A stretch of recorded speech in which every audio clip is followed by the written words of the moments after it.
Imagine being trapped inside a moving steel coffin, the air thick with diesel fumes and gunpowder, your ears bleeding from the constant roar of the engine, the temperature so unbearable that the metal walls burn your skin when you touch them, and outside, death is hunting you with every second that passes. This wasn't a nightmare.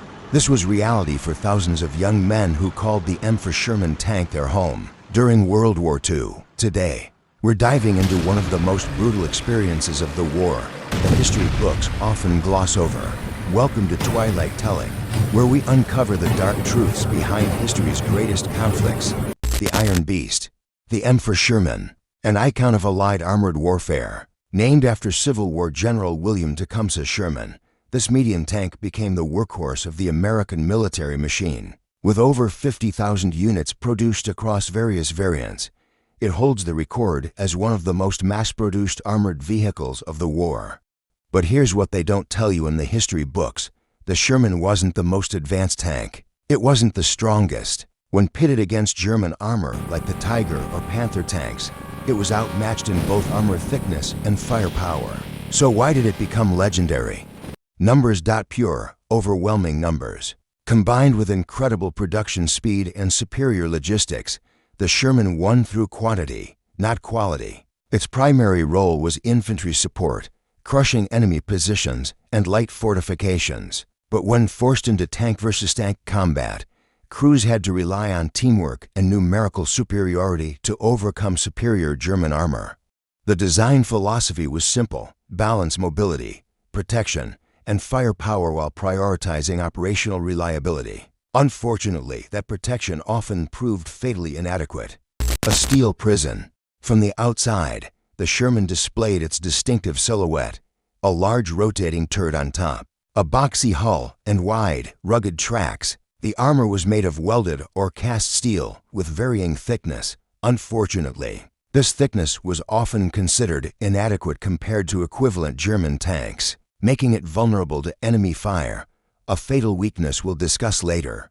External features included hooks for carrying extra equipment like fuel jerrycans, ammunition boxes, and duffel bags. Large engine exhausts jutted out from the sides, and entry hatches dotted the hull and turret. While it looked tough, behind that steel lay a world of cramped, suffocating reality. Step inside, and you'll find yourself in a space that can only be described as claustrophobic. The interior compartment was divided into two main areas: the driver and assistant driver position in the front hull, and the commander, gunner, and loader stationed in the rotating turret. Movement was severely restricted. Every single inch was utilized for the engine, ammunition, radio equipment, tools, and personal gear for 5 crew members. This density made movement difficult and significantly increased the risk of injury from hard impacts when the tank traversed rough terrain. The steel walls and floor felt ice cold during morning and evening hours, but became scorching hot during the day from engine heat and external temperatures. The surfaces were rough with many sharp edges that could cause wounds or cuts. The sensory nightmare. The sensory environment inside the Sherman was absolutely brutal. The smell, a mixture of diesel fuel or gasoline, oil, freshly fired gunpowder, human sweat, and sometimes vomit or blood, clung strongly to clothing and skin. It was a stench that never left you, even after the war. The sound of the roaring engine was constantly deafening. The relentless clanking of the tracks, radio static, and metallic collisions created noise that never subsided. Particularly on many Sherman variants that used gasoline engines, the heat and noise generated were extremely significant. Crew visibility was severely limited.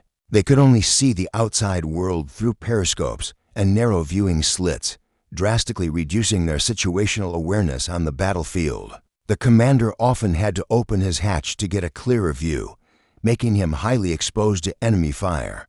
This wasn't just uncomfortable, it was dangerous. The inability to see what was coming, combined with the deafening noise that made communication nearly impossible, meant crews were often caught off guard by threats they never saw or heard coming. Weapons and equipment.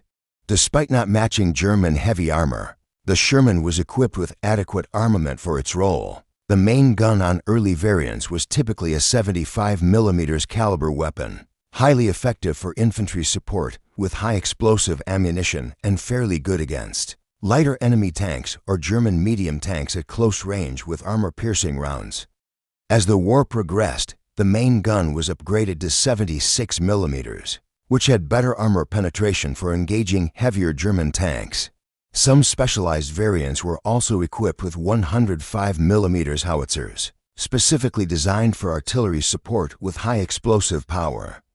Ammunition for the main gun was stored in wet storage racks inside the hull, racks submerged in water or glycol fluid. This was a vital innovation to reduce the risk of secondary explosions or fires when the tank was hit by enemy fire. As secondary weapons, the Sherman carried a .50 caliber M2 Browning machine gun on top of the turret for anti-aircraft or anti-infantry use, as well as to .30 caliber M1919 Browning machine guns, one coaxial mounted parallel to the main gun, and another in the front hull for engaging infantry and other light targets.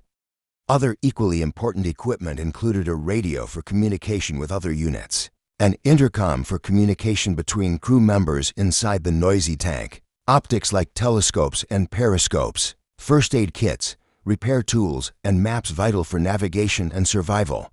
Of course, rations and water were always present, though in severely limited quantities. The battlefields. The M4 Sherman witnessed some of the fiercest battlefields of World War II. In the European theater, they were involved in the Normandy invasion, the brutal Battle of the Bulge, the Rhine crossing, and intense battles throughout France, Belgium, and Germany. This was where Shermans most often had to face individually superior German tanks. But Sherman's advantage lay in its massive numbers, strong air support, and superior team tactics. In the Pacific theater, Sherman served against Japanese infantry and defensive fortifications on islands like Iwo Jima and Okinawa, amid difficult terrain like jungles and swamps in hot and humid climates. Tank-to-tank combat was extremely rare in this theater. Not to be forgotten, Shermans also fought in the North African and Italian theaters, facing desert and mountainous terrain against German and Italian forces. The five-man crew. Behind every M4 Sherman were 5 crew members who were the heart of the tank. Each person had a crucial role, and the safety and effectiveness of the tank depended heavily on perfect coordination, trust, and communication between them. The tank commander was the eyes and brain of the team, sitting in the turret, observing the battlefield, giving orders, and coordinating with other units via radio. He was the most exposed because he often had to open his hatch to get a clearer view. The gunner operated the main gun, aimed at targets, and fired on command, sitting beside the commander in the turret. The loader had the vital task of retrieving ammunition from racks, loading the gun as quickly as possible, and operating the coaxial machine gun. He had to be fast and agile, especially under combat pressure. The driver controlled the tank, driving through difficult terrain, and following the commander's orders, sitting in the left front of the hull. Finally, the assistant driver or bow gunner operated the hull machine gun, helped the driver with navigation and maintenance, and acted as a second pair of eyes in front, sitting in the right front of the hull. They became like one functioning body inside the steel box, a team that lived and died together. Daily life in hell. Day-to-day life inside the M4 Sherman was a brutal routine full of deprivation, food and water. Most crews relied on K-rations or C-rations, canned food often eaten cold. The taste was monotonous, bland, and often unappetizing. Water was precious and limited, stored in canteens or small jerrycans inside the tank. Often the drinking water smelled of oil or metal from its container. If the terrain was safe, they might eat outside the tank, but if not, meals were consumed inside the cramped space, often while moving or in uncomfortable positions. A peaceful meal break was a luxury. Personal hygiene. Maintaining personal cleanliness was extremely difficult. Going days or even weeks without bathing was normal. Bodies were sticky with sweat, oil, dust, and dirt. Pungent body odor was commonplace that they had to accept. For urination, it was usually done in canteens or empty cans inside the tank, then thrown out when stopped or moving through safe areas. Defecation was the biggest challenge, often having to wait for rest breaks or quiet moments, done in trenches or holes in the ground with the risk of enemy attack. This poor hygiene increased the risk of skin diseases and digestive infections. Even small wounds easily became infected. Weakness and malnutrition were chronic problems they constantly experienced. Sleep and rest were luxuries extremely difficult to obtain. Tank crews often could only sleep briefly between movements or battles. Inside the tank, they would lie on seats, piles of ammunition, or on the narrow, uncomfortable floor. The noisy environment, extreme heat or cold, and constant vibration made deep sleep almost impossible. If there was an opportunity, they might sleep in small tents, under tarps, or even beside the tank for protection from wind and enemy sight. Chronic fatigue was an inseparable part of tank crew life, significantly affecting their concentration, alertness, and battlefield performance. Communication and entertainment. Communication and entertainment were minimal but vital for maintaining morale. Letters from family or girlfriends were treasures that provided encouragement. Often photos of loved ones were taped inside the tank. Cigarettes, cards, and stories were the easiest ways to relieve stress and build bonds between crew members during free time. The radio could occasionally pick up music or news broadcasts, but more often only static or tense military communications could be heard. When combat came, when battle arrived, life inside the steel box transformed into hell itself. The cacophony of war, the roar of the engine and clanking of tracks were constant and extremely loud, vibrating through the entire body, making communication difficult even with the intercom. The blast of the main gun was a deafening boom inside the enclosed space, followed by the pungent smell of gunpowder that could cause ringing ears, and even permanent hearing damage. The rattle of machine guns added to the din, repetitive, rapid automatic fire. But the most terrifying sound was the thud of enemy projectiles. When an enemy projectile hit the tank, it felt like being struck by a giant hammer from outside. Metal screeched, sparks flew inside, and metal fragments from the shattered steel, called spalling, could injure the crew. Amid the chaos, the intercom became tense with short commands, warning shouts, or panicked situation reports. Meanwhile, explosions near the tank caused painful echoes inside. The violence of movement, the tank moved across difficult terrain, holes, trenches, obstacles, causing it to shake violently, throwing crew members around. Every shot from the main gun produced a powerful recoil blast, and explosions around the tank caused vibrations felt throughout the body, adding to disorientation and fear. The heat and suffocating heat from the hard-working engine, external temperatures, and combat pressure made the temperature inside the tank reach unbearable levels. Smoke from firing, dust stirred up from the terrain, and sometimes smoke from fires if the tank was hit filled the space. The mixture of smells, gunpowder, hot metal, oil, spilled fuel, sweat, and sometimes blood, created an aroma of death that was hard to forget. The Ronson Lighter. Ironically, the Sherman earned the nickname Ronson or Zippo from German forces because the tank, especially early variants with gasoline engines, was highly susceptible to fire and explosion when hit by enemy fire. This nickname was born from their tendency to ignite easily, like a lighter. The combination of gasoline engines, inadequately protected fuel tanks, and ammunition storage made the Sherman a death trap when penetrated. Crews knew that if their tank was hit and caught fire, they had mere seconds to escape before the ammunition cooked off or the fuel tank exploded. Many crews didn't make it out. Those who did often suffered horrific burns. The fear of brewing up, the tanker's term for a burning tank, haunted every Sherman crew member. It was a fate worse than instant death, and they all knew someone who had died that way. The scars that never healed after the war ended, the scars left on Sherman crews extended far beyond the battlefield.